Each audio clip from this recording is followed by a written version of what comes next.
আসসালামু আলাইকুম এভরিওয়ান, আমার নতুন একটি ভিডিওতে আপনাদের ওয়েলকাম করছি। আশা করি ভিডিওটি ভালো লাগবে। তো ভালো লাগলে লাইক কমেন্ট শেয়ার করে দিতে ভুলবেন না। এখানে আমি জিরা ফোড়ন দিয়ে নিলাম, আর দিয়ে দিলাম হচ্ছে কালো জিরা, দিয়ে দিলাম 2টার মতো শুকনো মরিচ। আজকে খুবই মজাদার আর ইউনিক একটি রেসিপি হতে চলেছে। যদি এই রেসিপি দেখে বাসায় বানিয়ে না খান তাহলে কিন্তু পস্তাতে হবে। পরে যদি একবারও বানিয়ে খেয়ে থাকেন তাহলে অবশ্যই আমাকে মিস করবেন যে আপু কী সুন্দর রেসিপি দেখিয়েছিল। যাই হোক, এই রেসিপি বারবার ট্রাই করবেন আপনারা। তো এখানে আমি পেঁয়াজটাকে ভালোভাবে ভেজে নিয়ে আদা বাটা রসুন বাটা 1 চামচের মতো দিয়ে দিয়েছি, লবণ দিয়ে দিয়েছি সাথে, দিয়ে এখন আদা রসুনটাকে ভালোভাবে একটু ভেজে নিলাম যাতে কাঁচা গন্ধটা না থাকে। তারপর এখানে পানি দিয়ে দিলাম যাতে মশলাটা পুড়ে না যায়। তারপর হলুদের গুঁড়া, তারপর হচ্ছে জিরার গুঁড়া, ধনিয়ার গুঁড়া, লাল মরিচের গুঁড়া সব কিছু পরিমাণ মতো দিয়ে মশলাটাকে খুব ভালোভাবে এখন কষিয়ে নিচ্ছি। তো এ পর্যায়ে কিন্তু মশলাটাকে কষানোটা মাস্ট বি করতে হবে। তো আমি মশলাটাকে খুব ভালোভাবে কষিয়ে নেওয়ার পরে এখানে আমি মাছের মাথা আর হচ্ছে লেজ অ্যাড করে দিব। তো আমি মাছের মাথা লেজটাকে আগে থেকে একটু ভেজে নিয়েছিলাম, তো সেটা এখানে অ্যাড করে দিলাম। আপনারা চাইলে শুধু মাথা দিয়েও এই রেসিপিটি করে নিতে পারেন। তো আমি আজকে 2টা সম্মিলিতভাবে করেছি, আর এখানে সামান্য একটু পানি দিয়ে এখন ঢাকনা দিয়ে ঢেকে দিচ্ছি। মাথাটা লেজটা খুব ভালোভাবে একটু রান্না করে নিতে হবে।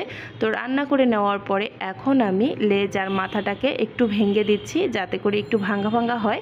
আধা ভাঙ্গা হলে এই রেসিপি খেতে কিন্তু ভীষণ মজা লাগে। তো এই পর্যায়ে কিন্তু আমার মাছের মাথা আর লেজটাকে আধা ভাঙ্গা করা হয়ে গিয়েছে।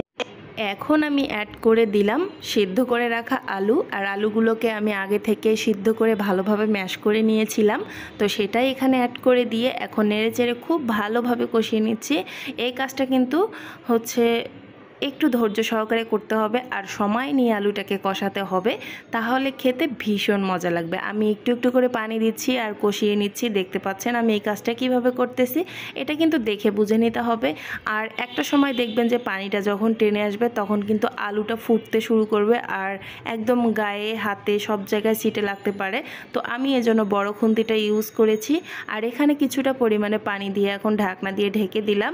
আর কতটা ঘন হয়েছে দেখে নিশ্চয়ই বুঝতে পারতেছেন। আর একটু পরপর কিন্তু হচ্ছে নাড়া দিয়ে দিবেন, না হলে তলানিতে লেগে যেতে পারে।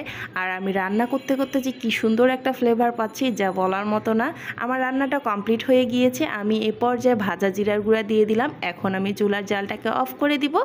আর আমার রেসিপি আপনাদের কাছে কেমন লেগেছে অবশ্যই আমাকে কমেন্ট করে জানাতে ভুলবেন না। আর ভিডিওটি ভালো লাগলে অবশ্যই শেয়ার করবেন। আর আমি আপনাকে সার্ভ করে দেখিয়ে দিচ্ছি আমার আজকের রেসিপি কতটা সুন্দর হয়েছে। তো আপনারা বাসায় কোনো কিছু রান্না না করে যদি এই একটাই রেসিপি করেন তাহলে ছোট থেকে বড় সকলেই অনেক বেশি পছন্দ করবে খেতে। এই রেসিপির টেস্ট নিয়ে কোনো কথা হবে না, যদি বানিয়ে খান তাহলেই বুঝতে পারবেন। আল্লাহ হাফেজ।